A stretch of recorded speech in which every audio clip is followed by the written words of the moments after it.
Bonsoir à vous, Ulrich. Bonsoir, Esther Jalin. Rendez-vous demain, 20h. Dans un instant, dans la suite des Soir, toujours en compagnie de nos invités, Serge Henri Kelpin, Elie Turma, Maître Augustin Gueffag et Charles Dicam. Charles Dicam, c'est tombé finalement, la réaction de l'Université catholique d'Afrique centrale. Je vois, c'est signé Yaoundé le 25 avril. On se souvient, tous les téléspectateurs de ce rendez-vous dominical Quai droit de réponse vous ont suivi ce jour-là. Vous n'étiez pas tendre, vraiment. C'est ce que vous attendiez qui arrive aujourd'hui? Oui, et je me réjouis que ce soit arrivé parce que je me voyais arriver à dimanche prochain et devoir intervenir en pleine cathédrale. Je pense cathédrale Saint-Pierre et Paul? Oui, bien sûr. Bien sûr. Qu'est-ce que vous comptiez faire à la cathédrale Saint-Pierre? Mais prendre le micro et demander devant tous les chrétiens catholiques ce jour-là, qu'est-ce que l'Église, notre Église, attend pour se prononcer. Alors je me réjouis de cette réaction. Il faut aussi préciser, pour ceux qui n'ont pas encore lu la correspondance, que quand on dit abbé, ce n'est pas l'homonyme de l'autre, hein, c'est abbé, A, 2B, E, accent aigu. Donc c'est sa profession de prêtre, parce qu'ils ne sont pas homonymes. J'ose simplement espérer que à la suite de cette sortie, l'organisme en charge de réguler les médias fera également son travail. On le sait prompt par moment à le faire. Là, je pense qu'ils se sont endormis. C'est peut-être un coup de pied dans la fourmilière aussi, qu'ils se réveillent demain matin et qu'ils fassent ce qu'il y a à faire vis-à-vis de ceux-là qui donnent une tribune pour ce type de propos. Et l'employé Claude Abbé, employé de tous les catholiques, puisque c'est aussi en partie avec notre dîme qu'on le paye. J'espère qu'il saura se tenir à carreau, à moins qu'il ne se lance dans l'entrepreneuriat et qu'il crée sa propre structure. Mais tant qu'il travaillera là, il devra s'en tenir aux bonnes mœurs. Voilà, Serge Henri Kelpin, propos haineux, vous avez suivi ces mots-là qui ont fâché, on va le dire comme ça, des Camerounais, il y a quelques jours de cela. Aujourd'hui, l'Église, on peut dire l'Église, l'Université catholique, employeur de ce monsieur-là, a décidé de le recadrer. Ça arrive un peu tard, parce que ça faisait des jours quand même. Hein. Non, je pense tout simplement que... Déjà, j'avais suivi cette émission quelques minutes avant de regarder autre chose. Lycée, ouais. Et le lendemain, je me suis rendu compte que les jugements avaient enflammé la toile. Et j'ai essayé de comprendre un peu pourquoi est-ce que ça a choqué autant de personnes. Surtout que, je ne sais pas si je vais utiliser le mis en cause, mais celui à qui on reprochait d'avoir tenu des propos haineux s'est refusé de revenir, n'est-ce pas, sur ses propos en disant que pour lui, il est tout à fait normal qu'il prononce ou qu'il dise de tels propos en mondio-vision à la télé. Non, l'abbé recteur de l'université est dans son rôle parce que, vous savez, l'université catholique reçoit à son sein des jeunes Camerounais issus de l'étranger, hein, de la sous-région Afrique centrale, comme des Camerounais venant de toutes les ethnies du Cameroun. Il aurait donc fallu que ces jeunes soient rassurés que leur école, leur université, n'est-ce pas, n'encourage pas des propos qui peuvent prêter à confusion et enflammer, n'est-ce pas, l'opinion. Pour ma part, je me dis, il faut faire très attention quand on vit dans un pays comme le Cameroun.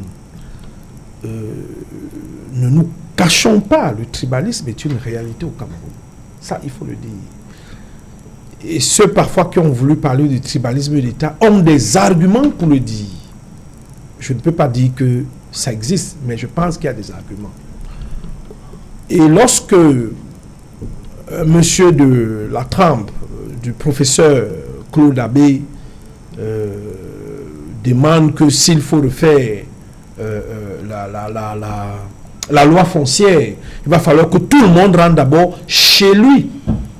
Il n'a pas suivi les discours du chef de l'État, le président national du RDPC, qui très souvent rappelle que tout Camerounais doit se sentir à l'aise chez lui, partout où il est au Cameroun. C'est depuis le président Idjo. Depuis le président Idjo, certainement, mais je pense que aujourd'hui, le Cameroun n'a pas besoin de ça. Quand ça a commencé au sud-ouest pour d'autres raisons, pas pour les mêmes, le pouvoir central disait qu'il maîtrise. Mais au fur et à mesure que la situation s'est embrasée, je pense qu'avec 6 000 morts aujourd'hui, on ne peut plus dire qu'on maîtrise une situation. Et des propos comme ceux-là venant d'un pédagogue, n'est-ce pas, moi, personnellement, m'interroge. S'il a un étudiant qui n'est pas du même aire géographique ou qui ne parle pas la même langue que lui ou le même dialecte, quelle sera son attitude?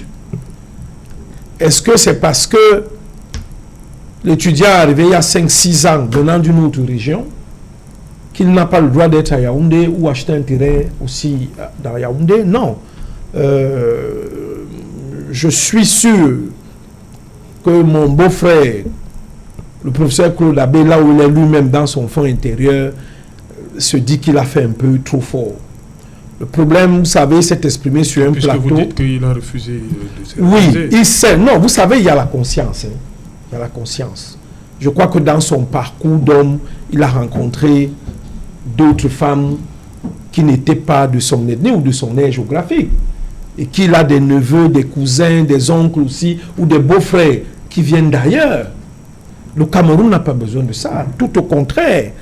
Dans cette mosaïque de culture, le Cameroun doit se sentir très honoré et fier d'être cette particularité qui arrive à composer, à conjuguer près de 270 ou 280 langues ou ethnies différentes. Et que si vous avez de l'eau à boire chez vous, vous n'avez pas fermé les robinets ou dit aux autres que allez puiser votre puits. Si les gens viennent à Yaoundé ou Douala, pour l'instant, vous vous rendez compte si la capitale économique était chez moi en Mambinet, mais nous serons aussi sollicités.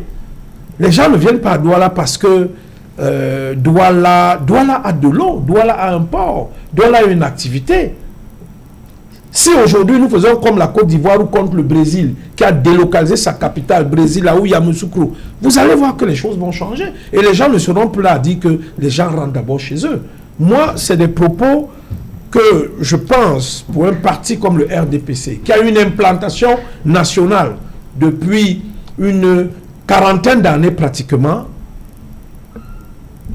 on est obligé de composer avec toutes les ethnies et tempérer, hein, et tempérer, Serge Alain. On ne peut pas s'engouffrer dans ce chemin d'élan tribalo-tribaliste de chacun doit d'abord rentrer chez lui.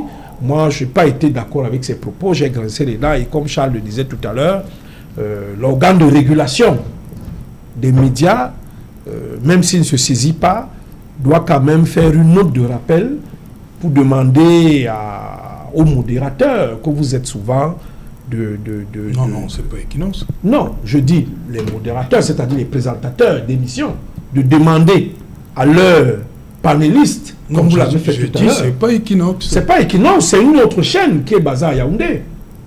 C'est une chaîne qui est basée à Yaoundé. Ce n'est pas Equinox. Je vous comprends très bien. Non, vous ne me comprenez pas. Parce que c'est pas Equinox qu'on n'a pas intervenu. N'est-ce pas? Si c'était Equinox, on allait sortir le fouet. Non, c'est vous le dites. Si c'était Equinox, peut-être on allait sortir le fouet. Dimanche. Maintenant, on n'a pas sorti le fouet. On aurait vu la qui oui, on n'a pas sorti le fouet. Parce que c'est une autre chaîne dont on peut se targuer d'être un peu complaisant. Mais ce que je veux tout simplement dire, c'est que les présentateurs que vous êtes aussi, vous devez avoir l'attitude de tenir vos plateaux comme vous l'avez fait peut-être tout à l'heure en rappelant que ce n'est pas la peine de citer des noms. Mais quand vous avez un présentateur qui laisse libre cours, le plateau s'enflammer, ça va dans tous les sens, on dit tout et n'importe quoi, et que les personnes n'ont pas le courage de revenir sur leurs propres propos, moi je pense tout simplement qu'il faut que nous fassions attention parce que le Cameroun a déjà assez de braise. Il ne faut pas que ça prenne encore ailleurs. Voilà. Élitement, discours haineux, tribaliste à la télévision, on refuse de se raviser. Le recteur qui sort aujourd'hui. Je ne reviendrai pas sur la sortie du recteur, parce que Charles a suffisamment parlé de cela. Le Cameroun est comme j'ai l'air de dire, est une réalité divine. En ce sens que, en écologie, on dit un milieu est d'autant plus productif qu'il est diversifié. Le Cameroun se trouve entre le 2e degré parallèle nord et le 11e.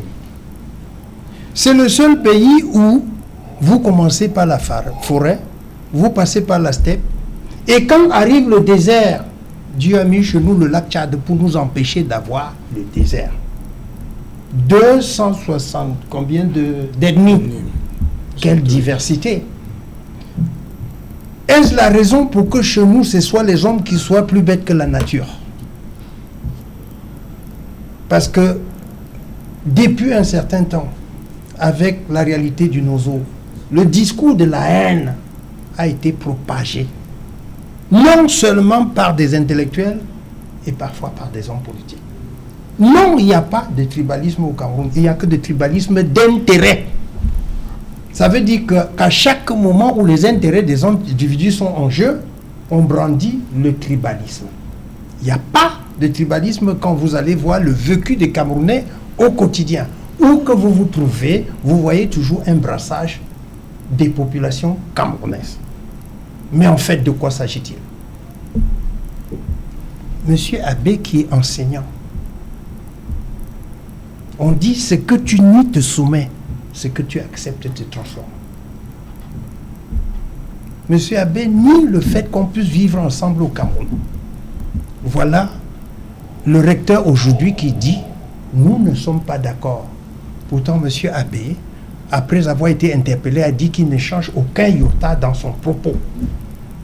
Je crois qu'il est temps que les intellectuels camerounais puissent savoir que l'utilisation du biais cognitif, c'est-à-dire la transformation de la réalité en fonction de leurs opinions, que ça cesse. Parce que je crois que le Cameroun aujourd'hui, avec notre diversité, ça devrait être une force. Mais je ne peux pas comprendre que nous transformions brutalement ce qui est notre force en faiblesse.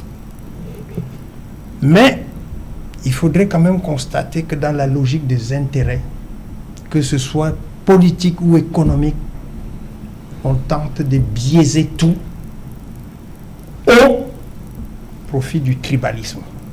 Mais personnellement, je dirais, je ne sens pas de tribalisme au Cameroun. Quand les politiques en veulent et qu'ils sont contents, on crée du tribalisme. Quand on veut, je ne sais pas quoi, on crée du tribalisme. Mais il faudrait qu'on comprenne que ça ne fait que nous enfoncer, parce que ce genre de déni, ce genre de haine a déjà provoqué trop de morts dans le sud-ouest. Ok. Voilà, Maître Augustin Kefa, vous étiez là sur ce plateau, même place au lendemain de cette déclaration-là. Vous avez condamné. Plus d'une semaine après, l'Université catholique d'Afrique centrale se désolidarise de ces propos tenus par son enseignant. Oui, Saint-Germain, nous sommes en train de faire le procès de l'homme complexé dans la cité, de l'homme malade dans sa tête, de l'homme qui ne mérite rien. Chacun doit se retrouver, doit se dire, et si c'était moi? Et nous devons, comme on dit à mon patois, chacun prendre un morceau de bois, se racler la langue et dire que cela ne m'arrive jamais. Même si c'est quel type de refoulement. Même si on est maudit au village, il faut que des malédictions aient souvent des limites. Je souhaite que ce communiqué soit lu pendant une semaine dans toutes les mosquées, dans toutes les mosquées, dans toutes les églises, dans toutes les maisons de prière, pour exorciser ce type de malédiction, afin que règne un pays pur. Vous voyez, si on a une république de complexés, on ne peut pas lever la tête. On ne peut pas avoir le courage d'aller au Tchad, réfléchir avec Savannah. Parce que ce type de complexé ne voit rien. C'est tout ce que je peux dire. L'Église a finalement compris qu'on pouvait faire boycott à l'Église, ça ne veut pas nous prendre du temps. En tout cas, ils sont en train d'expérimenter. Il y a un vent nouveau au Cameroun. C'est la saison de boycott. Ça n'est pas la saison. Il y a un temps pour tout. C'est germinal dans la République. Merci. Voilà. Je reste avec vous, Maître Augustin Kefa. Expliquez-nous cette notion, préemption. Le droit de préemption. Le droit de préemption que j'évoquais dans l'affaire Exo au Tchad voudrait dire que au commencement, il était dit que si un partenaire veut céder son bien dans ce contrat, il n'y a que le partenaire national qui doit acquérir. Sauf s'il estime qu'il ne peut pas. En ce moment, il renonce. Ça participe des éléments sérieux d'encadrement. Or, le droit de préemption est un super privilège reconnu à l'État. Or, dans leur cas, je pense qu'il y a plutôt une condition suspensive. Et tu avais 6 mois. Non, il ne faut pas confondre la condition suspensive au droit de préemption. La condition suspensive peut dire que moi j'ai 6 mois pour chercher à pour me prononcer. Oui. Or, le droit de préemption jure sur la durée du contrat. Voilà. Or, dans ce cas-ci, est-ce que cette condition-là était ferme ou bien simplement déclarative? Il y a eu un vide juridique. C'est pourquoi l'État tchadien maintenant veut passer par la nationalisation. Or, les dommages et intérêts vont faire l'affaire de ceux qui ont acquis cette affaire. Donc pour moi, à l'heure actuelle, je n'entre pas dans l'affaire Savannah. Je vois Savannah contre Tchad Petroleum. Savannah à l'avance. C'est la preuve, Savannah à l'avance. Non. Or, au départ, je suis convaincu qu'il y a un contrat avec des clauses qui ne font pas l'affaire du Tchad. Et que c'est aujourd'hui qu'ils découvrent après 20 ou 25 ans d'exploitation. C'est-à-dire qu'on est déjà en train de quitter le bateau parce qu'il reste les résidus. Il va falloir nettoyer le sol. Le Tchad ne voit pas avec quel argent il faut payer pour nettoyer ce sol. Et pourtant, on a déjà tout pris. Pourtant, ils sont partis. Ça va arriver partout. Le droit à l'environnement, je crois que c'est en train de les rattraper. Ils réfléchissent. Mieux vaut tard que jamais. Mais quand on est averti, il ne faut pas attendre trop tard. Je crois que c'est ce qui arrive. J'ai dit, je ne suis pas l'avocat de Savannah, je ne sais pas ce qui se passe. Mais c'est une lecture rapide du thème que vous avez présenté. Je ne suis pas venu, et j'insiste, débattre de Savannah, c'est-à-dire de l'affaire interne. Vous m'avez demandé de réfléchir sur... Mais qu'est-ce qui crée le courroux de la partie tchadienne? C'est justement la partie interne de Savannah qui est constituée de qui et fabriquée comment? C'est la question que les officiels tchadiens se sont posés et ils sont venus manifester leur désaccord au Cameroun. Et je crois que le président Biya même est au courant de la position tchadienne. Avec un avocat, je crois qu'il dénonce une forme de délit d'initié. Mon très cher, non, il ne faut pas mélanger les termes. J'ai dit une forme. Le Tchad, de façon apparente telle que je vois, fait la confusion que vous êtes en train de réaliser. Ah bon? Au lieu de lire le contrat, s'attaque à la structure de la personne qui est venue contracter. Mais c'est dans le contrat. Non, c'est dans le contrat, maître. Laissez-moi finir. Je ne comprends pas pourquoi je vous laisse parler vos minutes. Mais quand à peine j'ai commencé, je n'ai même pas achevé. J'ai seulement présenté l'article. Vous n'écoutez même pas le verbe. Vous êtes déjà très chaud. Est-ce que vous connaissez le verbe que je vais utiliser? Je n'ai que l'article. Écoutez-moi le verbe. Viendra même le temps du complément.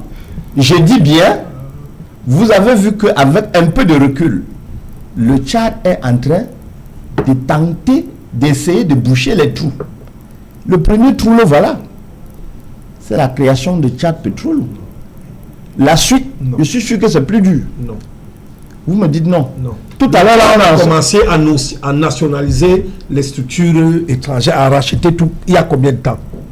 Ça s'entre dans une suite logique. Vous mélangez un problème que le Tchad avait déjà. Nationaliser, acheter. Je crois que c'est deux choses différentes. Non, mais pour nationaliser, quand les parts appartiennent aux étrangers, vous les rachetez parce que vous nationalisez. Il faut qu'on reconnaisse que l'étranger est propriétaire.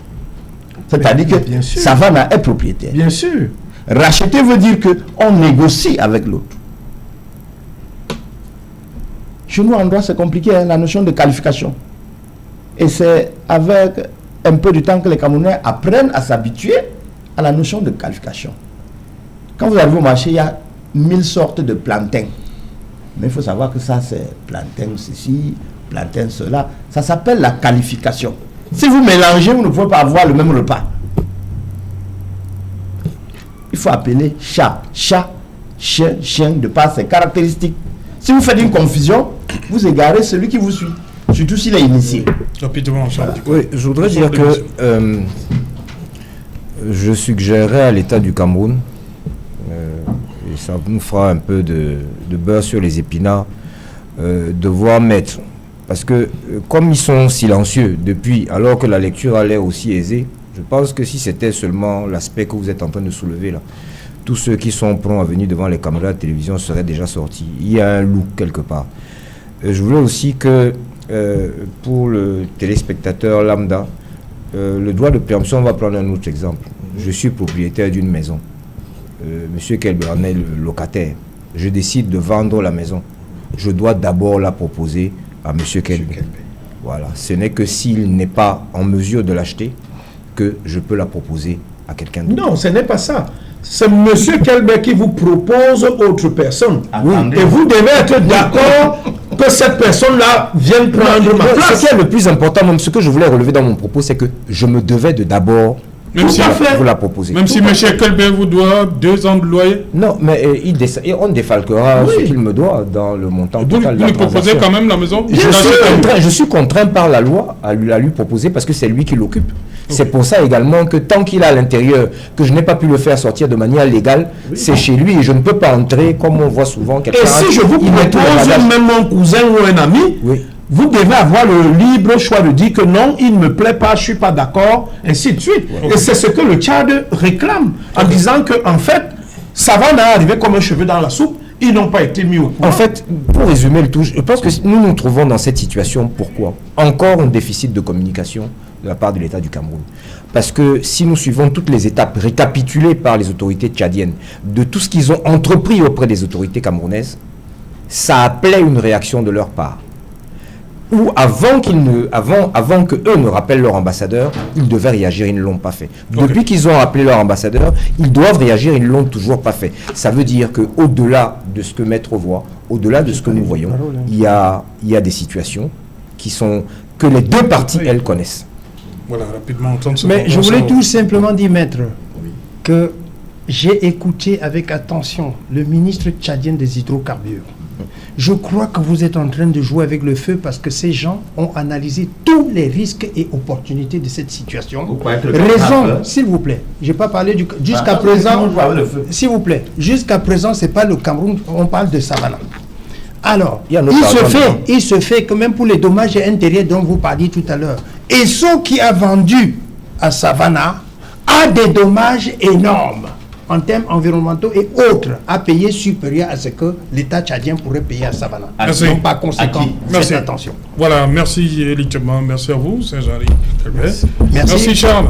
Je vous remercie, Serge. Merci à vous également, Maître Augustin Guiffard. Je serai toujours présent. Voilà, Madame, Monsieur, nous sommes arrivés au terme de ce numéro. Et qu'il en soit, le rendez-vous, il est pris pour demain à partir de 19h. Bonsoir, Doba.